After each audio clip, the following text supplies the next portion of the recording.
ఎగిరిన జెండాను ఎందరో అవమానపరిచిండ్రు, ఎన్నో మాటలు అన్నారు, ఎగతాళి చేసిండ్రు, అవహేళన చేసిండ్రు. మకలో పుట్టింది ఉబ్బలో పోతుందని చెప్పిండ్రు. కానీ ఈ జెండా మీ అందరి సహకారంతో, అనేక మంది త్యాగాలతోని, వందలాది మంది ప్రాణ బలిదానాలు కూడా చేయడంతో, అనేక ఉద్యమాలతోని యావత్తు తెలంగాణనే ఒక అద్భుతమైనటువంటి ఉద్యమమై ఎగిసిపడి ఒక సమయం ఎట్లా వచ్చింది, ఒక సమయంలో అంటే తెలంగాణ యావత్తు ఒక పక్కన నిల్చొని బరి గీసి బిడ్డ నా తెలంగాణ అక్కడ పెట్టు అని చెప్పి నిలబడ్డటువంటి సందర్భం మనందరం కూడా సృష్టించినాం. తద్వారా మన లక్ష్యం తెలంగాణ రాష్ట్రాన్ని సాధించుకున్నాం. ఆ తదనంతరం ప్రజలు దీవిస్తే 10 సంవత్సరాల పాటు అద్భుతమైనటువంటి దగదగలాడే తెలంగాణ తయారు చేసి అందరూ బిత్తరపోయే విధంగా, ఆశ్చర్యపడే విధంగా బ్రహ్మాండమైన తెలంగాణ నిర్మాణం చేసుకున్నాం.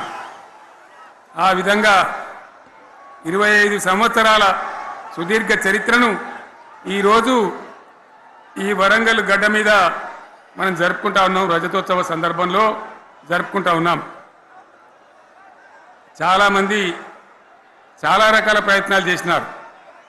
ఇక్కడ కూడా ఇప్పుడు కూడా బ్రహ్మాండమైనటువంటి ప్రయత్నాలు చేస్తూ ఉన్నారు. నేను ఒక్కటే మాట చెప్తా ఉన్నా, ఈ గడ్డకు ప్రత్యేకత ఉంది. ఇది రాణి రుద్రమ్మ ఏలిన వీరగడ్డ, సమ్మక్క సారక్కల పోరుగడ్డ, బమ్మెర పోతన కవితా మాధుర్యం పండించినటువంటి జీవగడ్డ. ఈ వరంగల్ నేలకు నేను వందనం చేస్తూ ఉన్నాను. మన అమరవీరులకు శిరస్సు వంచి నివాళులు అర్పిస్తూ ఉన్నాను.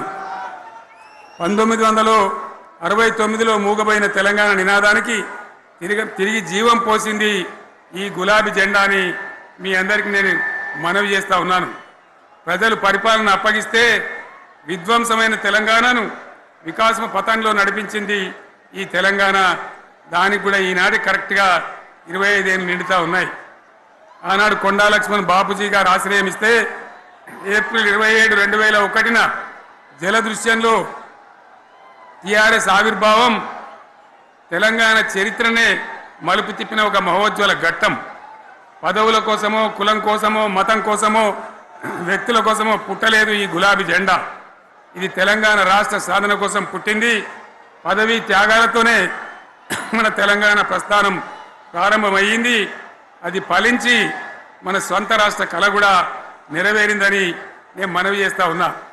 ఆనాటికి అలుముకున్నటువంటి చీకట్లను పారదోలడానికి, ప్రజల్లో విశ్వాసం కల్పించడానికి, ఆత్మవిశ్వాసాన్ని పెంపొందించడానికి నేను ఒక మాట చెప్పిన ఆ రోజు మీ అందరికీ కూడా గుర్తుండాలి.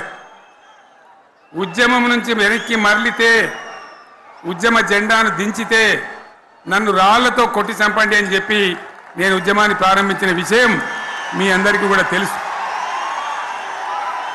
ఆ తదనంతరం జరిగినటువంటి స్థానిక పంచాయతీ ఎన్నికల్లో, ఆ తదనంతరం జరిగినటువంటి సిద్దిపేట ఉప ఎన్నికలో ప్రజలు బ్రహ్మాండంగా ప్రాణం పోసి ఊపిరిలిదితే అద్భుతంగా ఉద్యమం ముందుకు పురోగమించిన విషయం మనకు తెలుసు.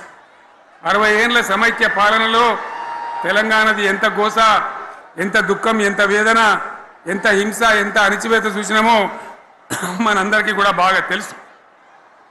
గోదావరి కృష్ణనీళ్ళు దక్కకుండా తరలిపోతే తల్లి సనుబాలకు నోచని పిల్లల్లాగా తెలంగాణ బిడ్డలు రోధించారు. కరువుల కాటకాలకు గురయ్యారు. అర్ధరాత్రి కరెంట్లు పెట్టబోయి పాములు గుట్టి, తేలు గుట్టి చాలా భయంకరంగా